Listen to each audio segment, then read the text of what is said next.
Go ahead. No, go ahead. You can take it. I forgot. That was 20-some years ago. No action can be taken, so either way. I'll draw straws, right? Rock, paper, scissors? No. Feel free, Mike. Are we ready? Yeah. Okay. I'd like to call the meeting to order, Parks and Recreation Board meeting, Monday, August 18th, 2025 at 6 p.m. I call the meeting to order. All aldermen, I only have 2 aldermen present. Yeah, so, I can do roll call for you, so Platt-Miller. Here. I'll let you Hoeflich. do it. Lorena Hoeflich. Lancaster, Kriete. Joe Kriete, Lancaster. Lancaster, Saucedo. Saucedo, Luna. Luna. So you do not have a quorum, and therefore we cannot call to allow Rosa to enter the meeting by city ordinance. So no action can be taken this evening, but we can go through the agenda, and items where we need action, I'm going to push to the city council at the end of next week, because we cannot wait till the next Parks Board meeting for action to be taken. So, okay. Okay, is there any public comments? Seeing there's no public here, we'll go on to the next one. Discussion action on Parks and Recreation Committee survey. Would you like to take that on? Sure, happy to introduce the survey. I know we went over this during our last meeting, which was in June.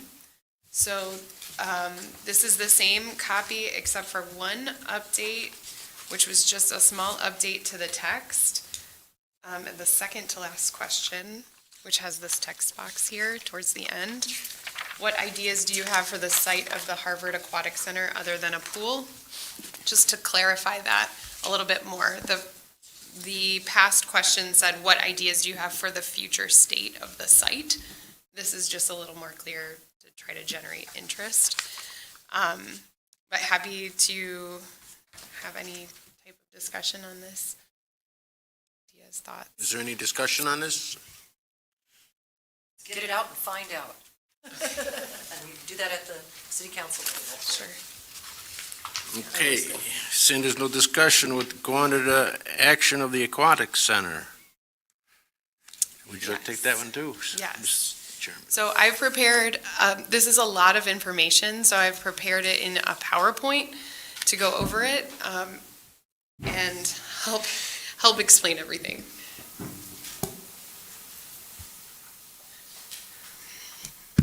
Thank you. Okay, so today I'd like to talk about reviewing the state of the Harvard Aquatic Center, the pool, discuss the maintenance needs and considerations for making a decision on how to move forward with the Aquatic Center, and share my department recommendations based on maintenance and public works and everything we've learned along the way. So to first dive in and give you a little bit of data and understand where we ended with the pool season. It ended on August 10th, which was last Sunday, and we did have one pool party this past Saturday, so we're now done with all events and daily openings of the pool. So this is just a snapshot of our revenue. Daily passes, season passes, party rentals, and concessions. A couple things to understand, FY26, so this is what we budgeted, what we expected to have in revenue. The activity, everything in black is what we the actual revenue that we received. The numbers in red, in parentheses there, is the difference. Noted that we had a shortened season, so when this budget was put together, we didn't know that we weren't going to be able to open the pool for several weeks. You'll see we're pretty on point with season passes there.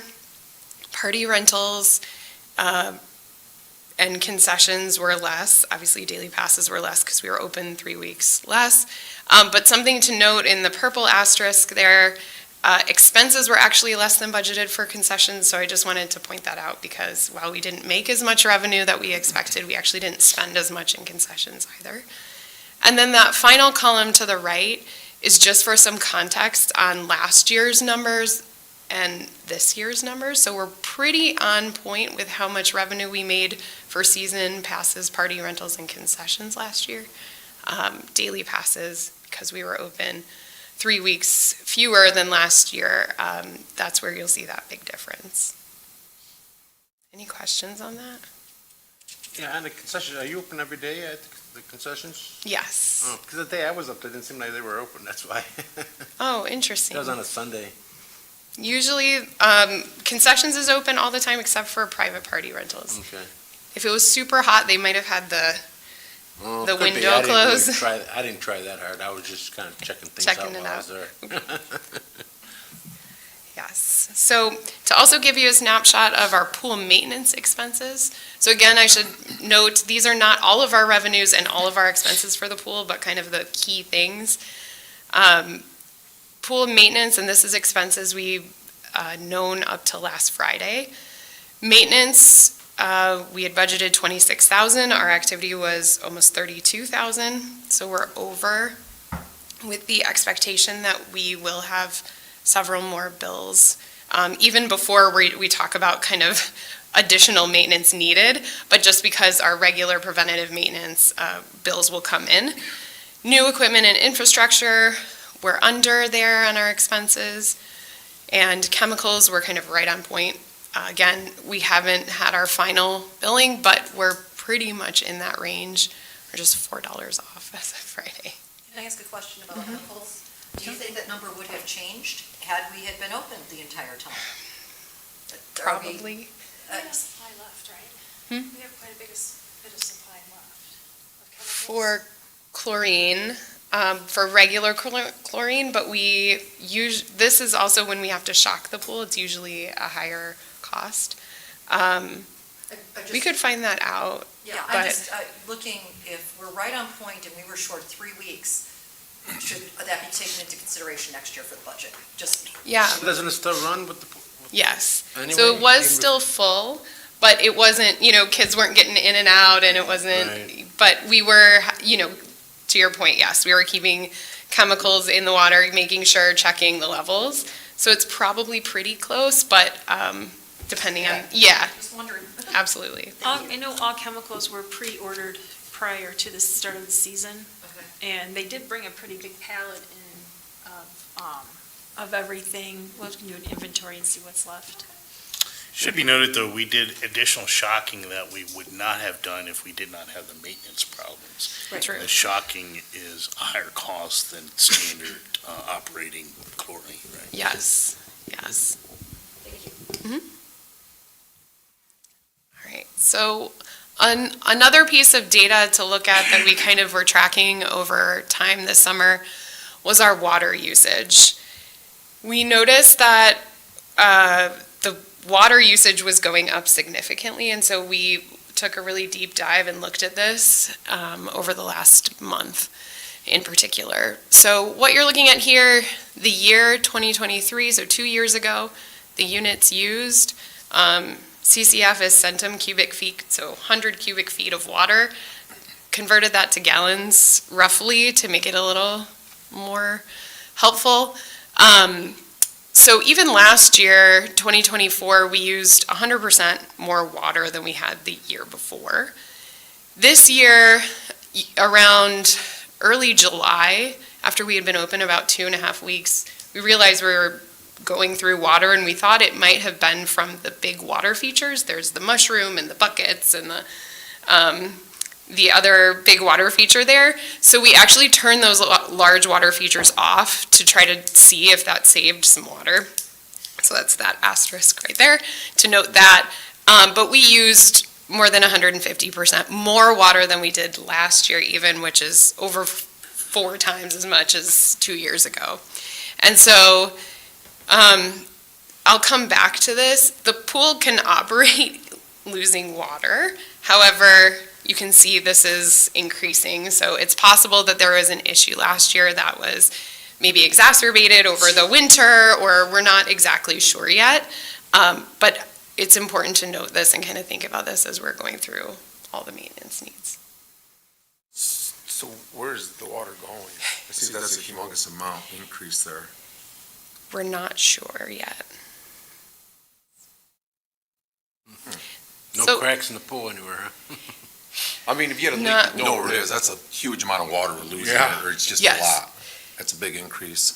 It's a big increase. I mean, certainly there's going to be years you lose more water. We were, at the beginning, we filled the pool, we had to empty the pool, we filled the pool, but yes, that would be marginal difference probably. It wouldn't be in, doubling or nearly tripling the amount of water. We don't see a giant crack in the bottom of the pool, so we know it's not just like right there that we can identify. So it could be a lot of different things happening at the same time. We're not sure. I will come back to it. We have a plan, absolutely. So just to kind of revisit what we've already done, because we've talked a lot about the pool this summer, and to talk a little bit about what the mechanical system looks like right now. So there's kind of three main parts in our mechanical room, which is outside of the pool, if you've ever seen the big doors out there. So we have two large open tank diatomaceous earth filter systems. So that's that rectangle, the first rectangle in the middle there that has the filters. And I have another picture of it later in the presentation. But basically what these are big open tanks. There's one for the deep end, one for the shallow end.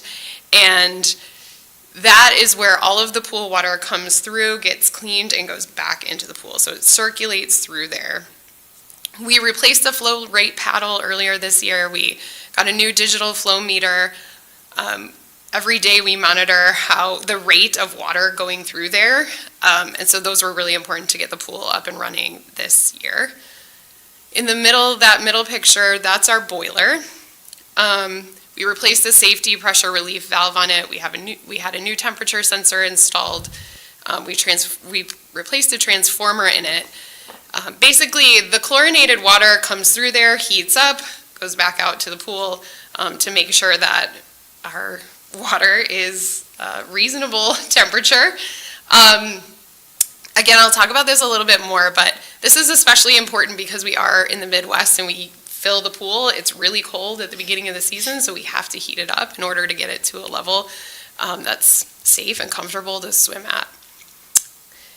Then we also have these chemical controllers. We worked on those this summer. Basically, we had there's sensor probes that come from two chemical controllers, one for the shallow end, one for the deep end. They go into the tubes, the plumbing, and check how much chlorine, how much pH, or what our pH level is, essentially how much acid is in there, in order to keep everything at safe levels. So we replaced two of those sensor probes this summer. But this is just kind of a recap. Remember, we've been doing a lot of things. This is some of it. We also replaced a lot of plumbing pieces, various plumbing updates, like a new pool house water heater. We replaced flanges, we replaced valves. So these are kind of our main mechanical system updates that we already did, but as a reminder, we did a lot this summer, not just this. These repairs you see here were required by the state before we could open. Yes. Okay, so now I'm going to dive into the state of the pool and the system. We've talked a little bit about the data. We talked about kind of what we already did this summer, but here's where we're at now. The first thing is that the boiler is inoperable. Because the boiler worked at the beginning of the season and it was hot this summer, the water stayed at a reasonable temperature. We could stay open without the boiler operating, but it does not work right now because corrosion has contributed to a broken heat exchanger. We can't operate the pool without a boiler next season. So I want to say, we won't be able to heat the water up enough without a boiler to make it comfortable to swim next season. We need to paint the pool. That's a regular maintenance item that we're coming up on next year. We can't operate it without being painted, without the risk of something happening, going all the way down to the concrete at this point. And our filter system requires critical maintenance. Towards the end of the season, we've noticed some broken filters, and what that means is that our diatomaceous earth is getting into the pool, which is okay. It's fine when it's in the pool. It just needs to be vacuumed every day, and it's not doing what it needs to be doing. It's not operating at its optimal level right now. And so we need to make sure we fix the filter system this winter and spring. Our chemical controls are outdated technology. You saw they're kind of operating on that analog system. We can still use that current system, but we're kind of just, it's a waiting game of when that might not work as well. If we update some of these other features of the pool, we may want to also consider updating the chemical controls just so that it's all new, operating on at the highest level. But we can operate with our system that we have. It's working fine. And then we have this undetermined significant water loss in the system. Again, we can operate with the water loss, but we suspect there's a leak somewhere, and we need to review and test in order to figure out what the next step would be for that. And then we have other upgrade opportunities. We have a solar heating system. It's not operable. I just bring that up because our boiler is also inoperable, so that would be something we could do. Don't need to. Pool can operate without that maintenance. We also have a solid chlorine system, meaning that our chlorine is dissolved. It's tabs that's dissolved into the system. We could switch that to liquid bleach if we wanted to. Again, more of an upgrade opportunity, but just wanted to have it all together here. Okay, so here's our boiler. What you're looking at, the top left and the bottom, that's kind of a peek inside the boiler at the corrosion that's happened in there. Essentially, because chlorinated water is going through it, that's hard on a system, but that's what pool boilers are made to do. Many of the new ones have a lot of anti-corrosive features, and they have coatings and things like that. But the other thing to consider is that that giant metal boiler is sitting in a room right next to two very open chlorinated water tanks. So when water is coming through there, what's happening is, I'm going to use scientific terms, so please correct me if anyone's like more of a scientist than me on this, but atomization of the water. So essentially, really fine chlorinated water vapor mist is going everywhere in that room. It's corroding everything. You can see the pipes in that picture, door handles. We'll look at a picture of the filtration system is even starting to rust a little. That's just the nature of it, but also because our system is open tanks, it led to additional corrosion of the boiler. So we have a few options here. One strategy would be to try to clean that heat exchanger, like scrape off all the rust and the corrosion. Benefit, it's a lower cost compared to a full replacement of a heat exchanger or boiler, so it would take less time. But it's likely that that would not solve the issue overall, or it wouldn't solve the issue for very long, which would mean additional maintenance would be required in the future. Another option is that we could replace that heat exchanger, which is just that one piece of the boiler. It's a lower cost compared to the full replacement of the boiler. Certainly is a longer lead time. And it wouldn't include maybe permits or fees that the state would require. And it may only be a temporary repair. We don't know.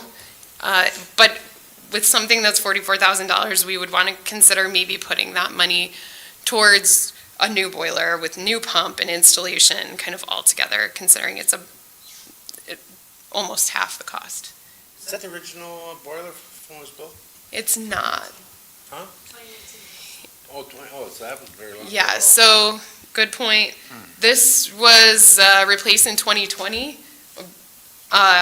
So all of this corrosion has happened in the last 5 years of being in that room. So if we upgraded the boiler system with it would have new pumps. It would be, I have it in here, it would be a good match to a new closed filtration system, which I'll talk more about. Obviously, it's a significant cost. And the other thing to consider is if we don't change a filtration system to a closed system where the water is not in an open tank. We're not going to solve the open air tank atomization of water issue, so that could still lead to degradation or corrosion in a new boiler. I do think that, because we know about this, we can be a little bit more picky probably about which boilers we have, working with a company about which ones do we get, what are the most anti-corrosive properties we could have, but I don't know enough to know that that's going to solve all the challenges for the boiler. Did you have anything else? Did you want to add anything else on the boiler? Okay, so that's the boiler, number one. Pool painting, a little bit more straightforward. If we do the pool painting, we're maintaining our regular schedule. It protects the concrete basin from damage. It's aesthetically improving the pool, but it costs money. What you're looking at, this is a picture. The orange is actually rust, but if you can see kind of towards the bottom, you can see that paint is really worn through there. But that is a picture from the beginning of this year before we put water in the pool. So a little more straightforward on the painting. We could do it or not. Yeah, and the painting it's not like it's special painting. Oh, yes. Right, it's like, I think it's an epoxy Epoxy, kind yeah. of paint. Yeah, several So, layers. And the pool requires us about every 7 years. Sometimes you can get it a little bit longer, sometimes a little bit shorter, but I think the contractor stated, you don't want to go another year, so. Mayor, didn't we do that like 3 or 4 years ago? No, No? I think it's been 7 years. He would have liked to see it done this year, but he said we could get through this year, but we'd be pushing it. All right, bunch of high school kids to do it. Yeah, they have to wear respirators. Yeah, I know. Yeah. It's not a fun task, and every year to do this, I think this will be the third time it's been painted since I've been working with the city, and it's a big pill to swallow every time we have to do it, so.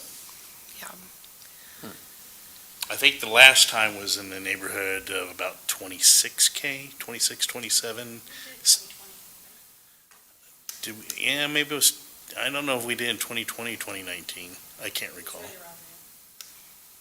I'm sure we can look it up in the old budget. Was there any extra money set aside for the budget this year for that, or not really? No. Nothing? Excuse me. Okay, so filter system.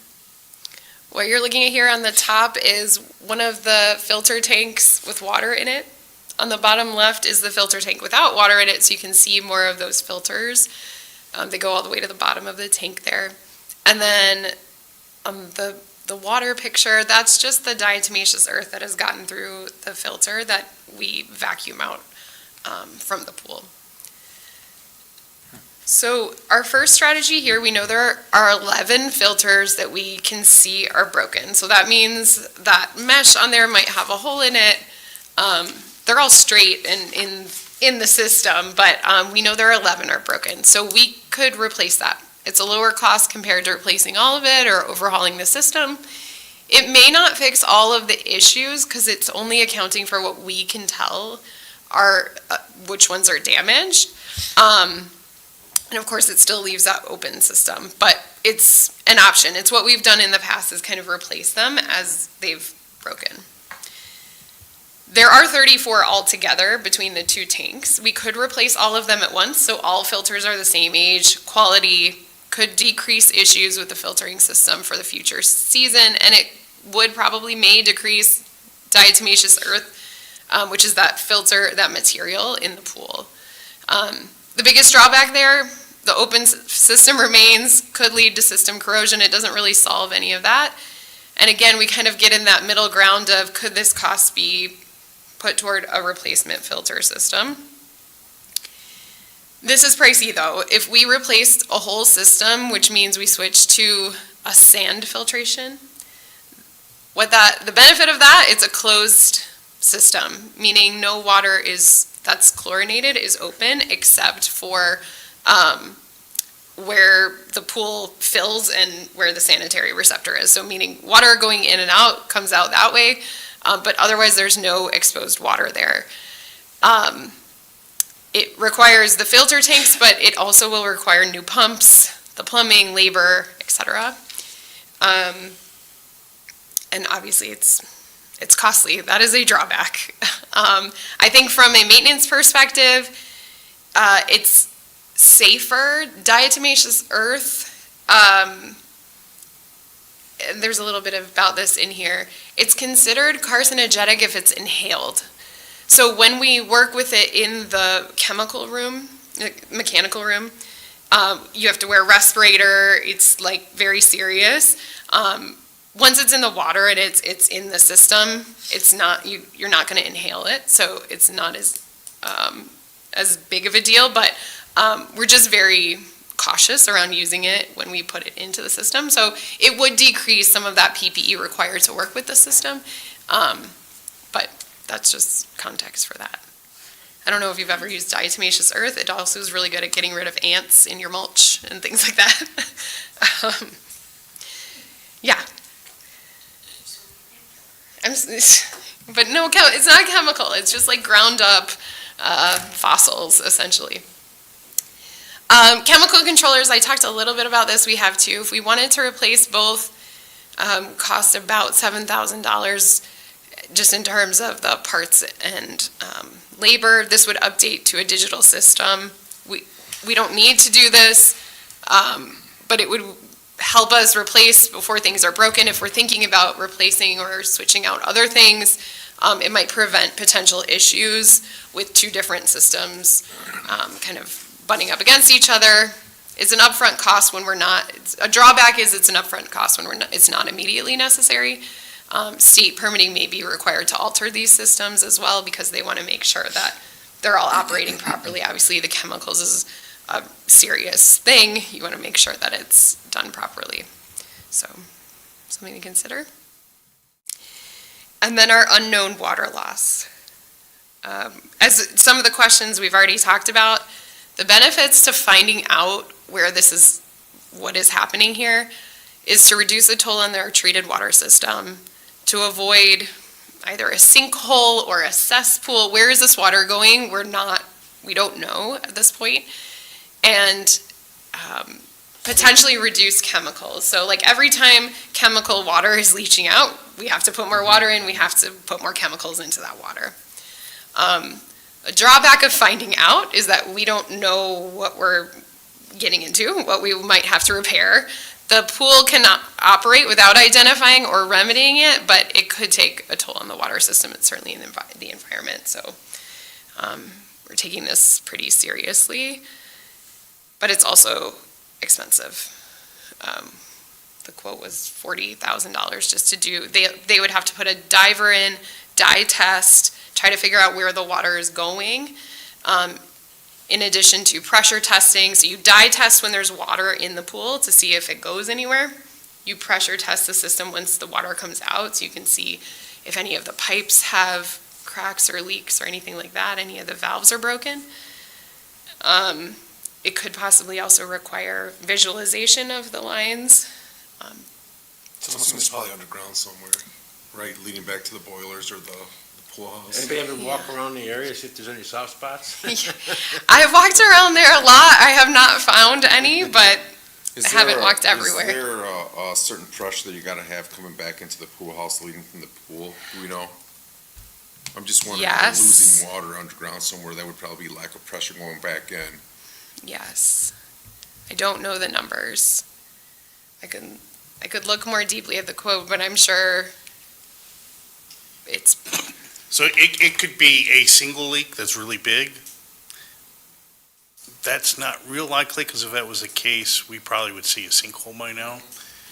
It's probably more likely there's lots of little cracks everywhere, which the amalgamation of that is the amount of water that we're losing. But until we can start to Yeah. investigate, and There's it still may water be, in there now, right? yes. but it drops, I don't know, how many, 4 or 5 inches? Yes. Within In a one day. day. So last That's a week, lot of the water. power went out, and so the power went out on Tuesday afternoon. On Monday morning, we figured out the power was still out at the pool and the water had dropped about 4 inches.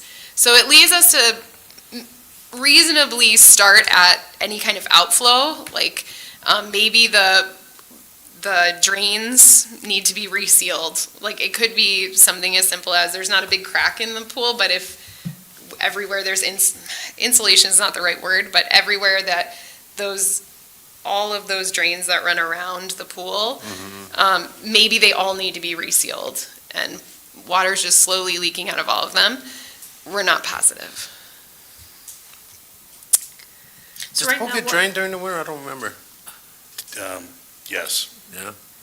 Right now, what we're doing is Rob's working on getting a meter reader on the actual system that will capture data from the past 180 days to see if that tells us anything as far as when it started, when we, help us to identify some kind of a general location. And then we do have another bid for $140 an hour to possibly do some leak detection, although it's not as in-depth as this $40,000 work that was quoted through an engineering firm.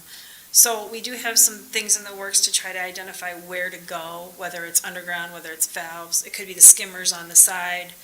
There's just several different unanswered questions right now as to how to target and pinpoint this, but they are working on it.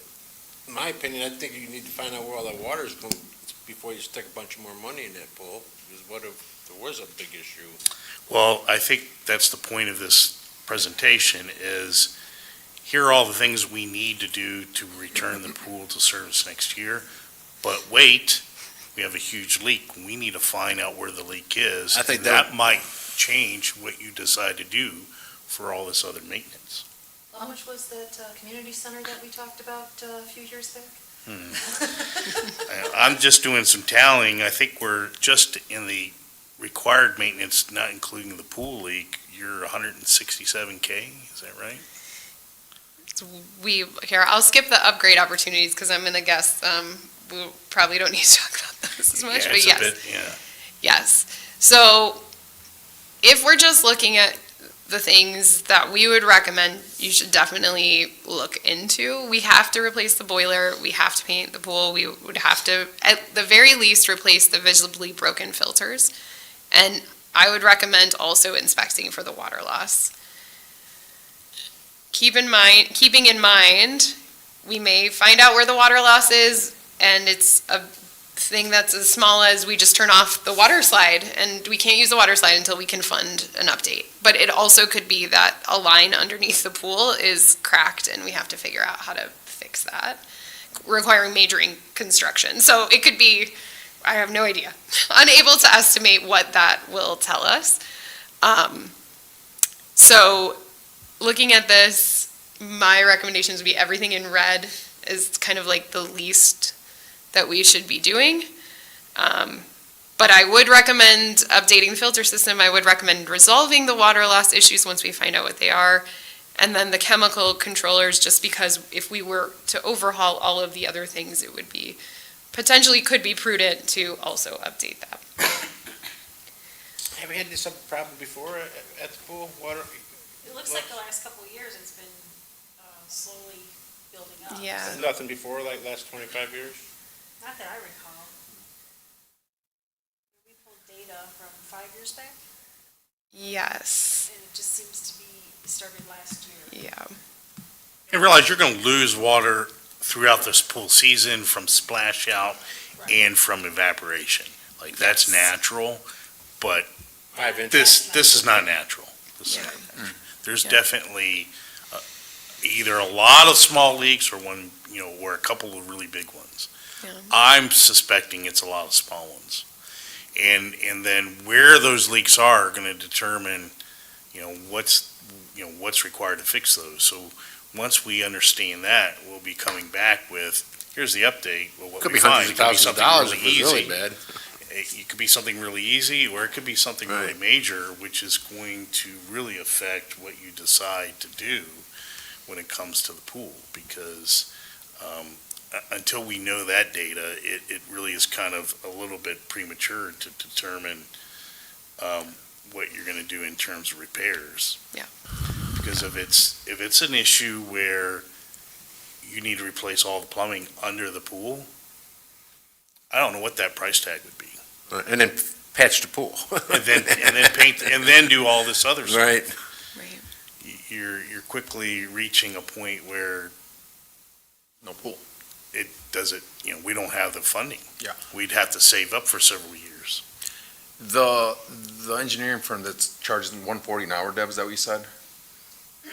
No, there was another company that was going to charge us $140 an hour to do leak detection, but they didn't give us anything formal in writing, so we don't know exactly what that entails. Yeah. The engineering company is the $40,000. I'm wondering if it wouldn't be a good idea to see what that entails to try to figure out if we can spend, 20 hours versus $40,000 and get a rough idea of what the problem is. Maybe we can get some feedback from them and see what they think they can tell us, right, or what they're gonna find versus that 40K. That seems like a lot, but, That's a lot. Just to find the leak. I mean, I can't imagine, if we're losing that much water, I'm assuming they should be able to kind of locate it fairly quickly if they know what they're looking for versus since. we Yeah, don't if they're know a what we're looking for. professional. Yes. They should have like some kind of airflow or water flow gauge or something. Yeah. And we did engage Public Works to see if maybe Public Works could camera some of the lines, but our camera's too big for these lines. They're built for PW, not for pool plumbing. So I believe the $40,000 would include cameraing lines if they. Yeah, I was just saying, needed if we get a I plumber to can- do it, or Yeah. cheaper than 40,000. Let me see I think I have it. I have it in an appendix, so I actually think it does not. It's so tiny. So this includes using a diver, we will dye test the pool joints and pipe, sorry, this is super tiny, penetrations while the pool is full of water. And then once the pool is drained for the season, we'll pressure test the inlet and outlet piping configurations in and around the pool and pipes that are exposed in the pool mechanical space. The inlet pipes should be tested to a pressure of 20 PSI for 1 hour, and outlet pipes should be tested to 5 PSI for 1 hour. The main drain and hydrostatic relief valves shall be inspected and tested at 5 PSI for 1 hour. Depending on the results of the dye test and pressure testing, we can determine if the use of a camera to locate a pipe leak or destructive investigation of the pool joints is required at the expense of the owner. So it does not include visualization of the pipes. So what does that 140 an hour include? What are they gonna do? We don't know what they would be doing. They will be dye testing pool joints, and then once the pool is drained, they're doing that pressure testing. Does it give you an estimate of how long time it would take? I mean, Well, They- if you just listen what the other guy says, just if that's standard, he's talking. Anna, can you pull your Oh, mic I'm so down? sorry.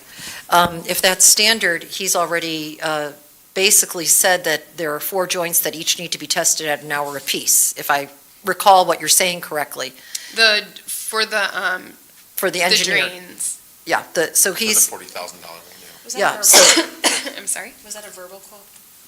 The 140 an hour? Oh, I think that was a verbal. quote, okay, yeah. but I mean, the other one, the engineer gives you a dollar amount, he gives you the full dollar amount, but he says, these need to be pressure tested at 5, and it would need to be pressure tested for an hour.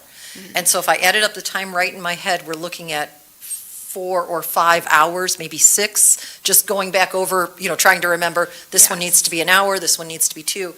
So 6 times $140 seems a little less. Well, that's just for the pressure test. Right, Right, that's that's the time of the Right. test to run the pressure. Right, To in order for them to pressurize test, they've got to close off valves, they've got to add different things to block, because it all feeds together, so I don't know how much time that requires. right. And just to your point, that if we start looking at, if we estimate how much time it would take, we might be able to save a little money if we got something in writing and if they were a reputable company. Give us a written estimate on something like that? How much it would take?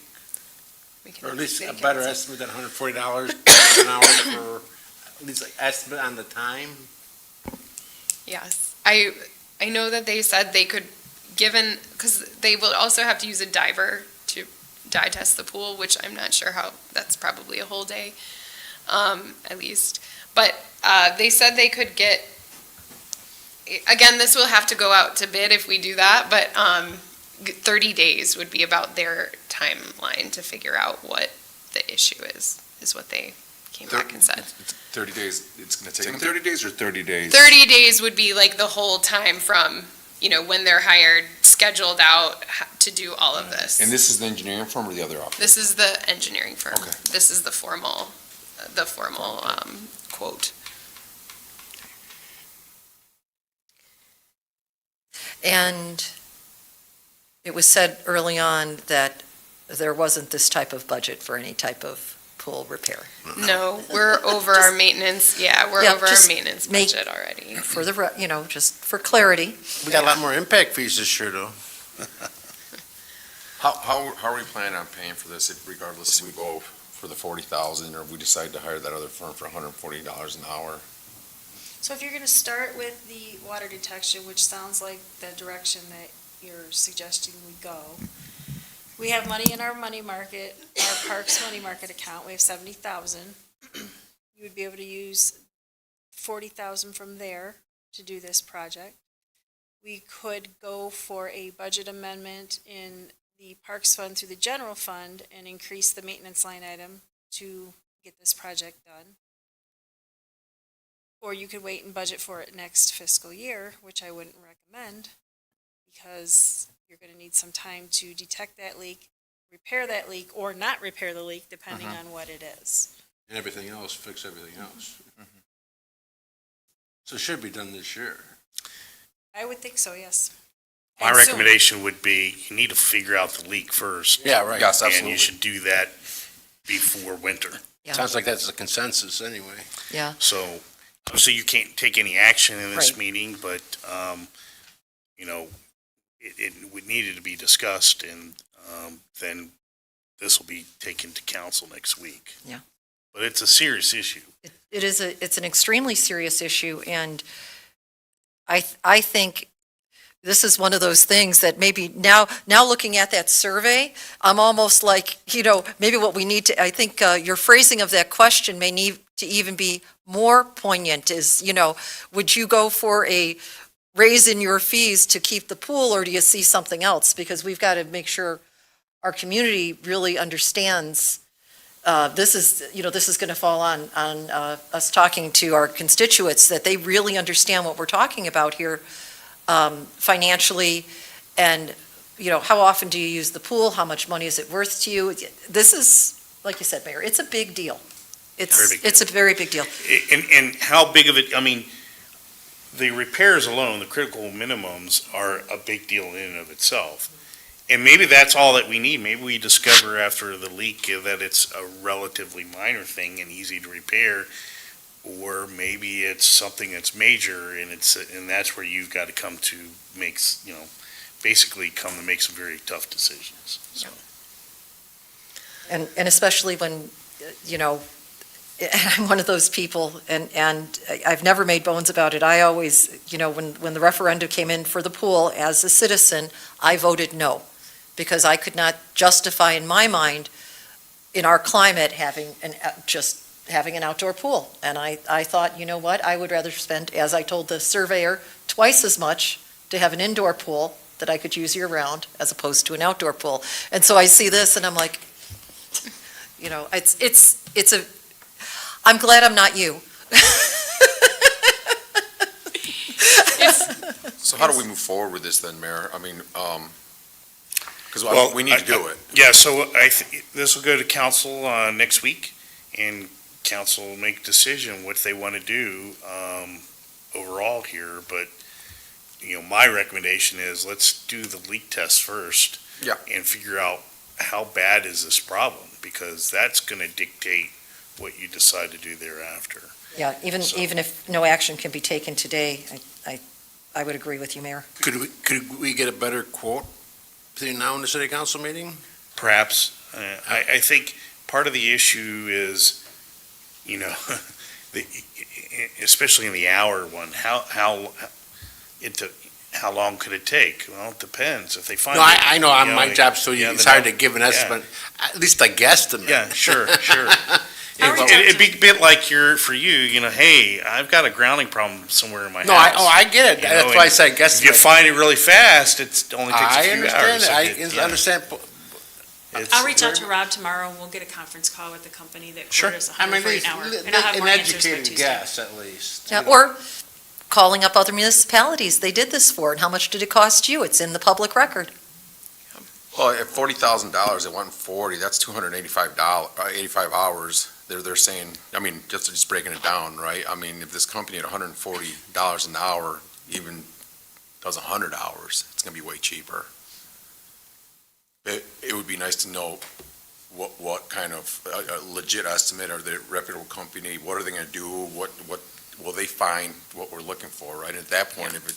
Yeah, it doesn't sound like they gave us the steps that they will take. Yes, yeah. Just, We don't know.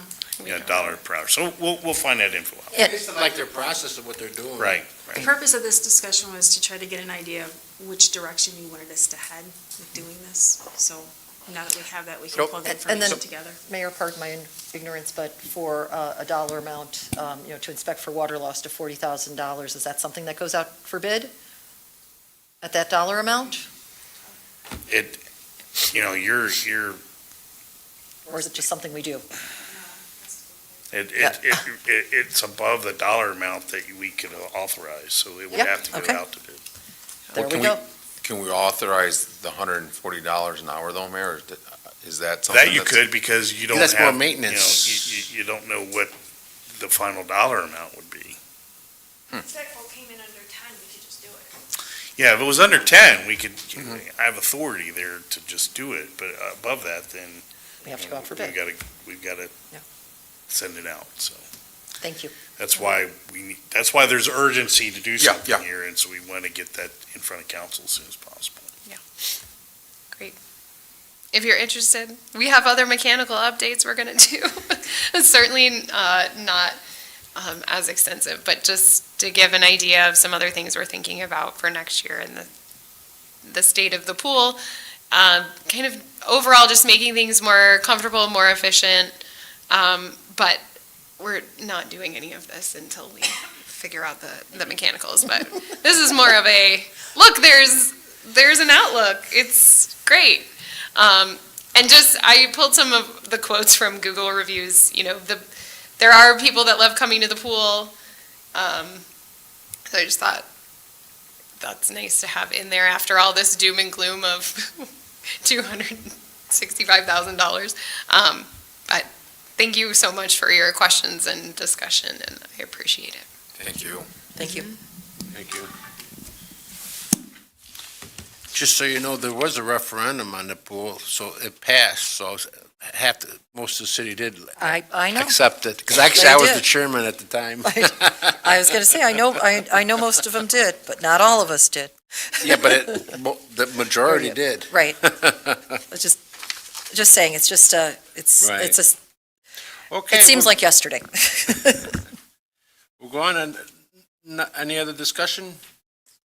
Okay, we'll go on to discussion action on Shadow Creek asphalt. You also want to take on that, or? I don't know much about that, because I haven't, Do you want to give some background on it? Sure. Do you want- I was or going to I put up can a give thing, but background? we're Oh, still on. Do you want me to No, we'd have to switch it in the back Should room. we switch it? Yeah, go ahead, just because then I can pull up Google Maps, or Athena, I guess. So while we're doing that, while she's going to go switch the monitor so you can I couldn't see the agenda tonight. because I had my. Let me go to Athena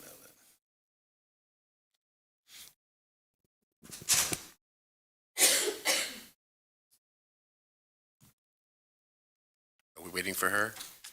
then. Yes, Oh, she's swapping the monitors over Are to. you waiting for her or me?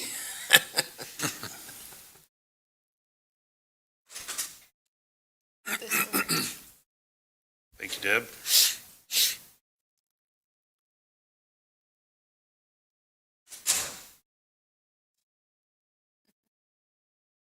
See, I'm lost here. There we go. It is back here. Here we go. This is what we're talking about. We're talking about this tennis court. We had it and it went away. We only had that one, right? Can you get it on that one Yes. too, or no? Yeah, you just need to push number 1 on those. Yeah, the matrix. Oh.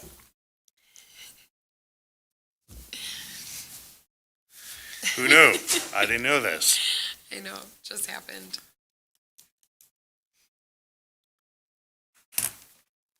Okay, it's good on one. Can at least look at that one. That's the only, I had them both on one. Okay, well, at least you can see. Excuse me. So let me back out a little bit. This is Route 173 Brink Street. This is Shadow Creek subdivision. I'm good. Yeah. And in the back of that subdivision, there's this park, and on the back of the park is this old tennis court. The previous Parks Board, now going on close to 2 years, I think, wanted to demolish this, wanted the city to demolish it and turn it back to green space. And our Joe has looked at this and has wanted to bring to your attention some other recommendations that you could utilize this space for. Yes, thank you for the background. Sure. So, you'll see pictures too in here, just so you can kind of see what it looks like on the ground. But there is that asphalt slab. It does have cracks. It would need to be resealed if you wanted to use it. But we could use it for tennis courts again.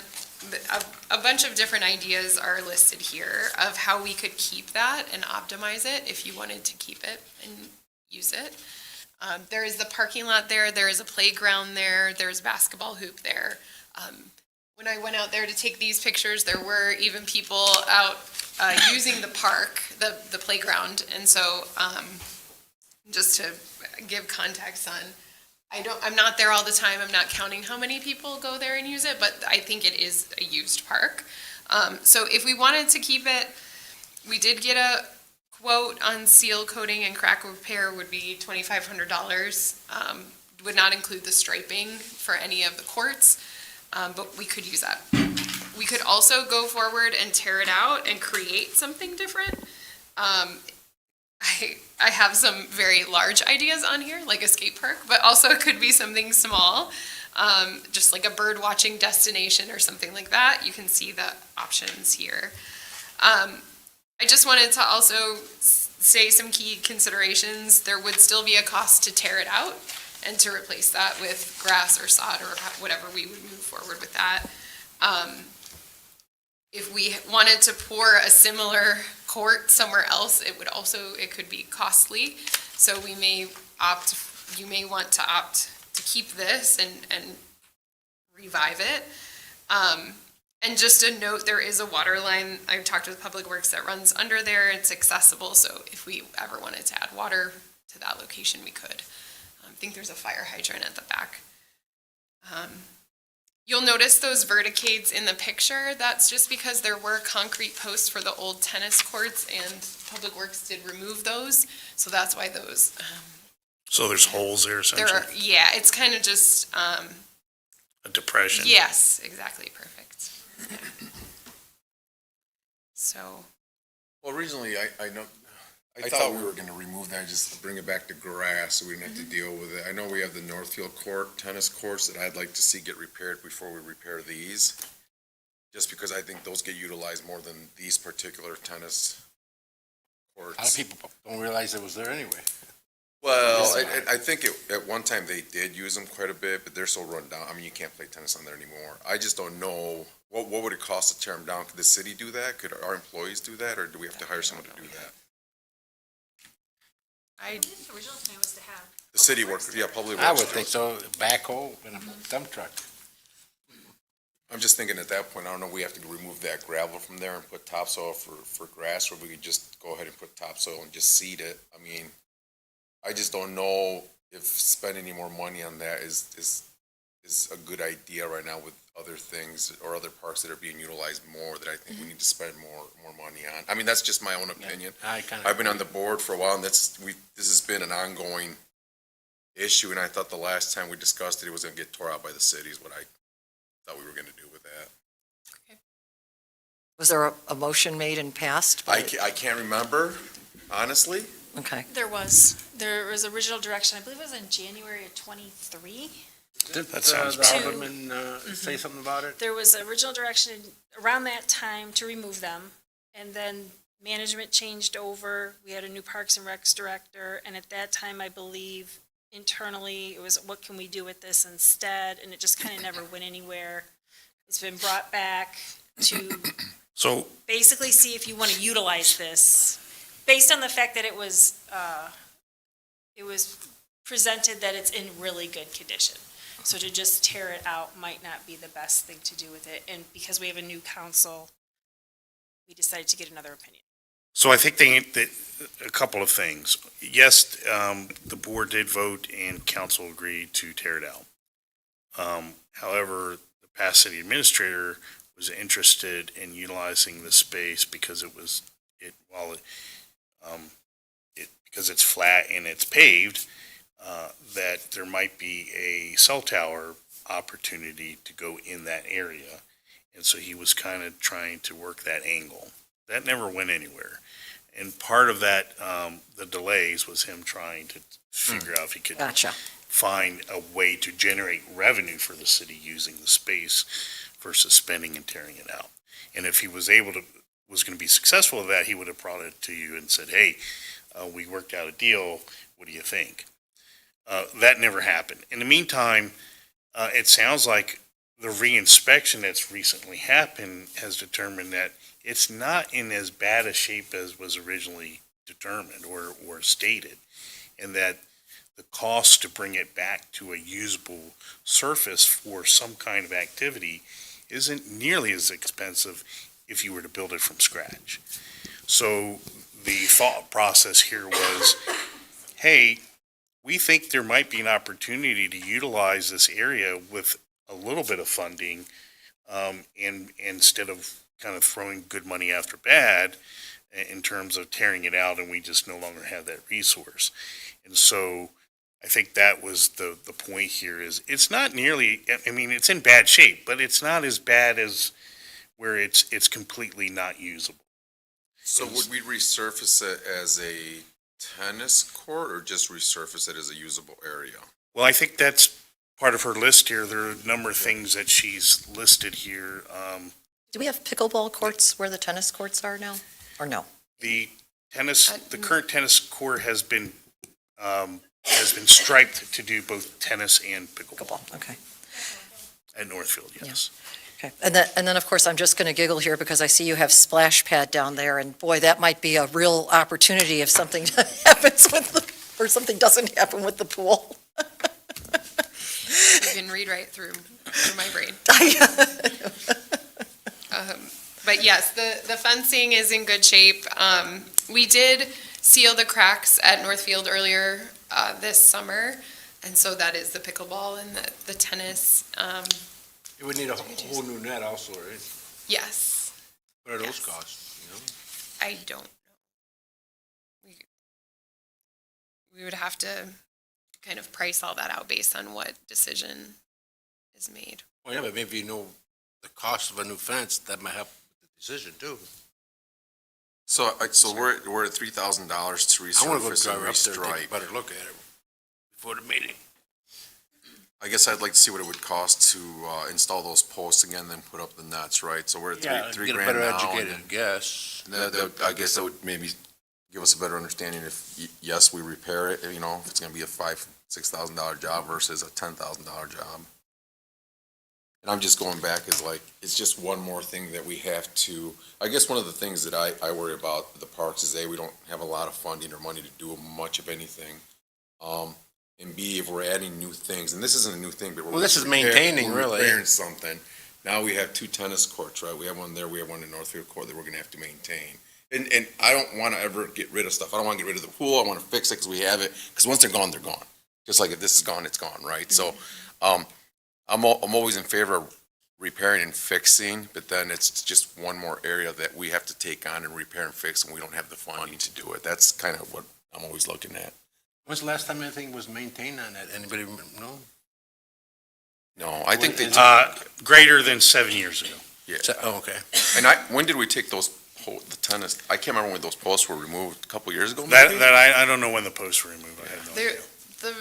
the holes that were left were removed earlier this year, but the posts weren't there anymore, so Okay. I'm not sure when the actual. I guess if we posts repair were. it, how long will it last again? I guess that's, if it'd be worth fixing. I mean, if we Yeah. put it back the way it was, how long will it Well, last? and- Into a tennis court. Yeah, it depends, because it could be other things than a tennis court Mhm, yeah, yeah. Oh, right. that might not necessarily need the same level of repair. It's just, what, you could repurpose it for something else, right? So, I think that's, So could we get, for the next meeting, could we get more pricing on that as far as like what would it cost to replace those posts and then get the net? The net installed, post Ballpark installed, anyway. and then, the resurfacing and striping, that's 3,000. So I'm in favor of keeping things if it's cost effective and it's not gonna cost us a lot of money to maintain it in the future. It sounds like that was the original idea, was not having a lot of money to maintain it in the future. It sounds like that was the original intention of the board. Thank you. Okay, we'll go on to number 8, Parks and Rec Department report. So that is submitted. A lot of the bigger things were pulled out this month to talk about and discuss separately, so, yeah, thank you. Mayor's report.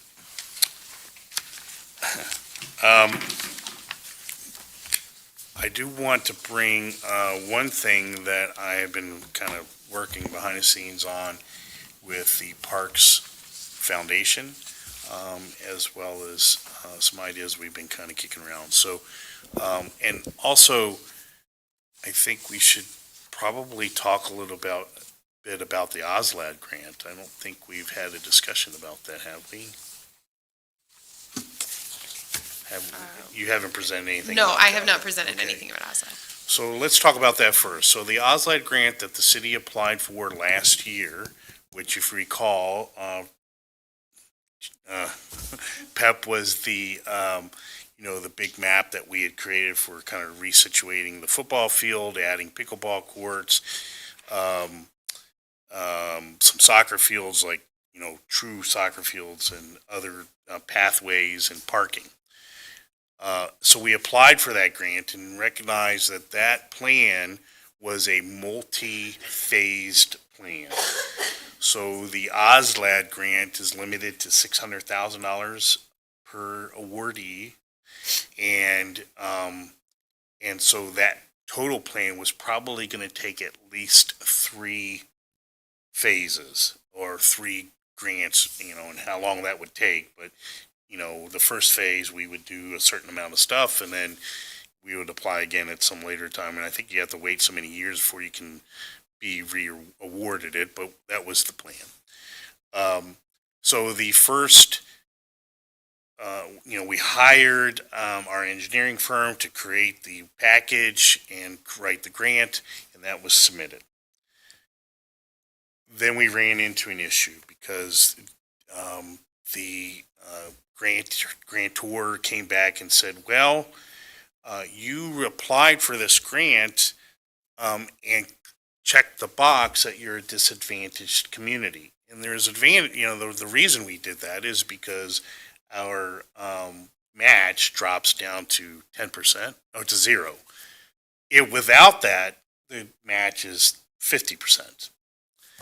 Unfortunately, based on the criteria of the grant, we are not eligible. We do not meet the criteria of a disadvantaged community based on 2023, I think, the 2020 census. And because of that, because our household mean income had risen above the level that this grant uses as your income level, we no longer qualified as a disadvantaged community. Therefore, the grant application would require a 50% match or 300K. Of course, council didn't budget for that. And so the grant application, in the meantime, we did try. We contacted our senators, we contacted our congressmen, our state level congressman and senator to try and help us resolve this.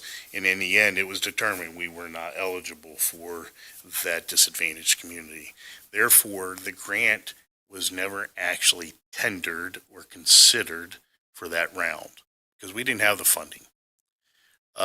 This was not known or determined until after the last city administrator had departed the city. And we basically did a lot of digging to find out we never actually applied. So we applied, it was kicked back, and we had the opportunity to reapply, but because we didn't have the 50% match, and we missed the window for that application. So we could certainly reapply again for OSLAG grant. Nothing prevents us from doing that, but know that we have to have a 50% match to do that. And as you can see just from our previous discussion about the pool, we don't have that match. So that's the first topic I wanted to chat about. The second is in terms of Milky Way Park, there's a huge desire within the community and some not-for-profits about having some kind of band shell out at Milky Way Park. And so there'd be some advantages for the community to have one.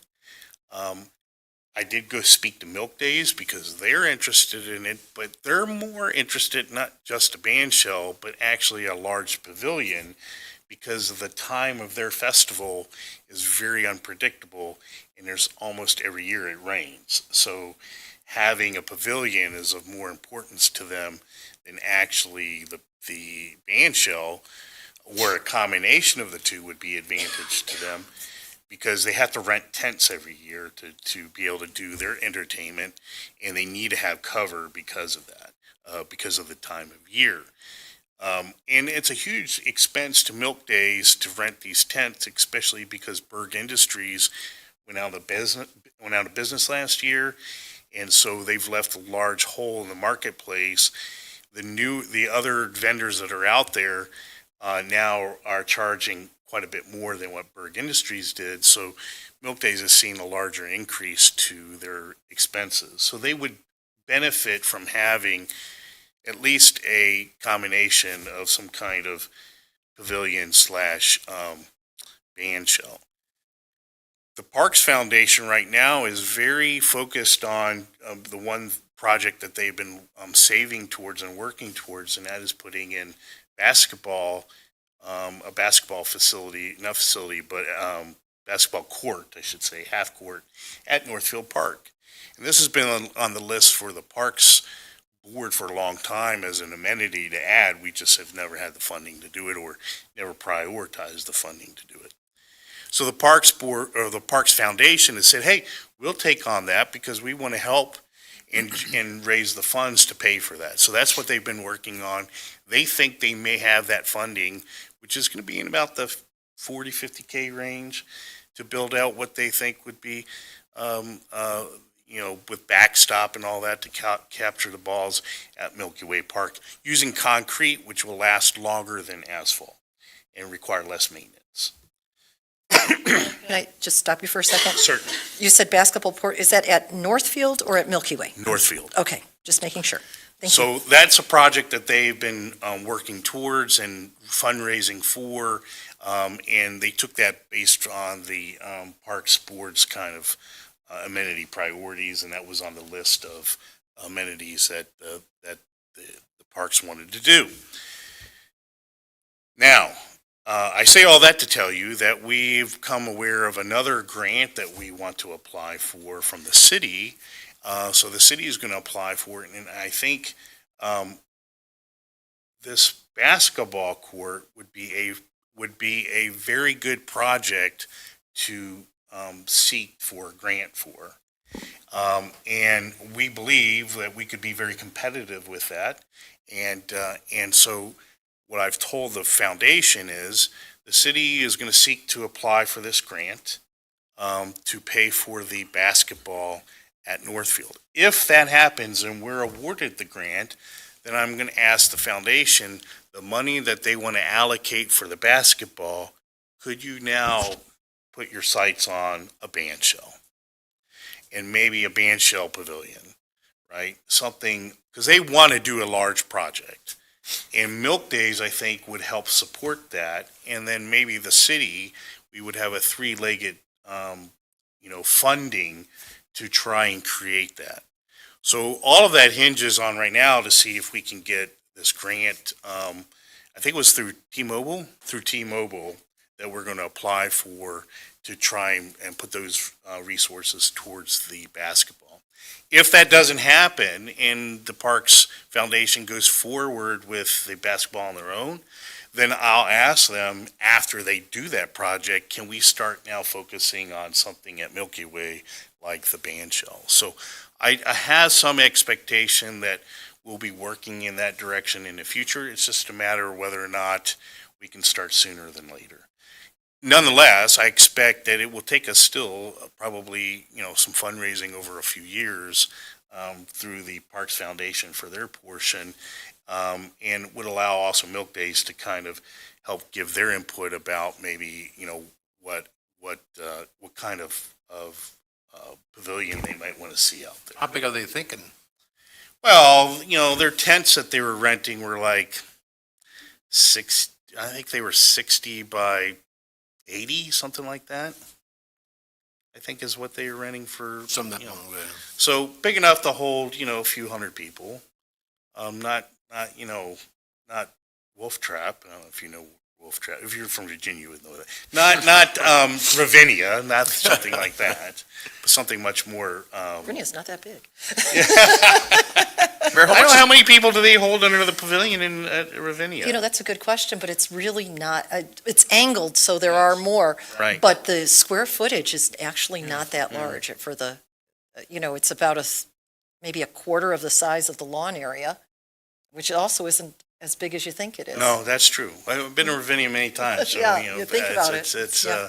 But I've never been under the pavilion for a thing. I've always kind of looked at it because they usually put them up on the big screens. Yeah. At any rate, I'm making these proposals as long-term projects for Milky Way that would benefit, Milk Days, so number one. It would benefit the city because the city could do its own kind of concerts, kind of like McHenry is doing, and generating additional funding for, that's how they paid for their splash pad, was through concerts that they were holding in McHenry. So I think there's some future opportunities there that we could help bolster our own, heritage festival, Milk Days, and then the city could also benefit from it, from trying to generate some revenue.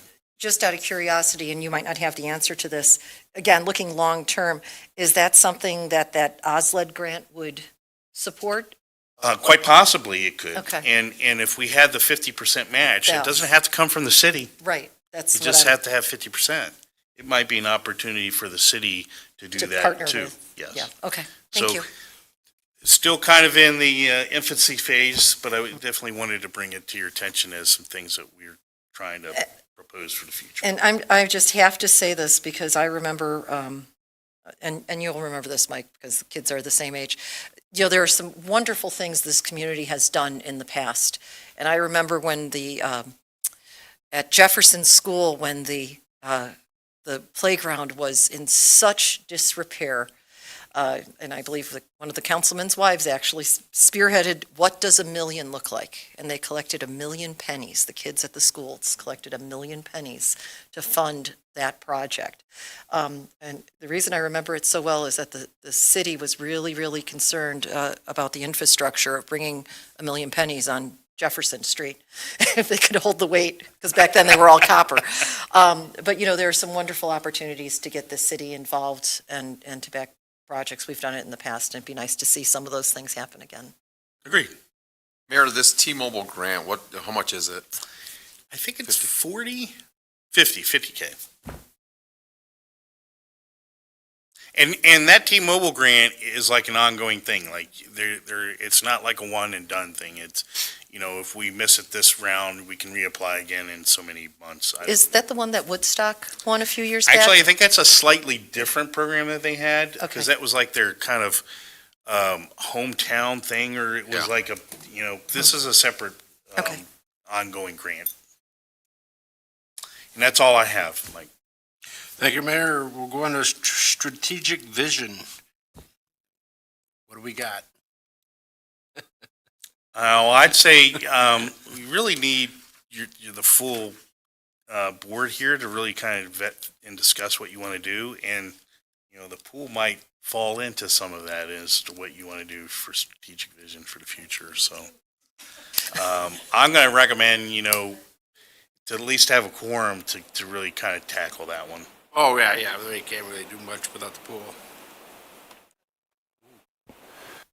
Any new business? Free water from the pool for the pool. There you go. Yeah. Well, seeing none, do we have a motion to adjourn? We don't even need to take a motion because there's no That's quorum, right. so we'll just end the meeting. And we'll take these discussion items and put them on city council's agenda for next week. Next meeting, do we have a date for that? Yeah, so the next meeting will be, this is on October, So it's every 2 months now, correct? every 2 months. October, So let's see, that would be October, let's pull up the map.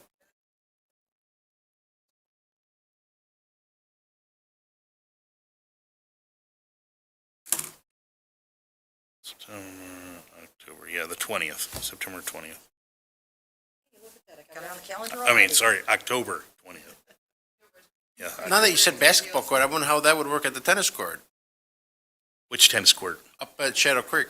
That was one of the listed options. Oh, okay, Was basketball, I guess what would pickleball, be used the most. four square. Well, the only basketball court is at Mary's Park, right?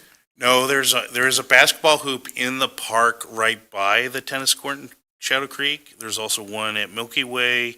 Yeah, that's right. And Mary's I gotta go to Park. more parks lately. I've been to parks lately. So. Except pool.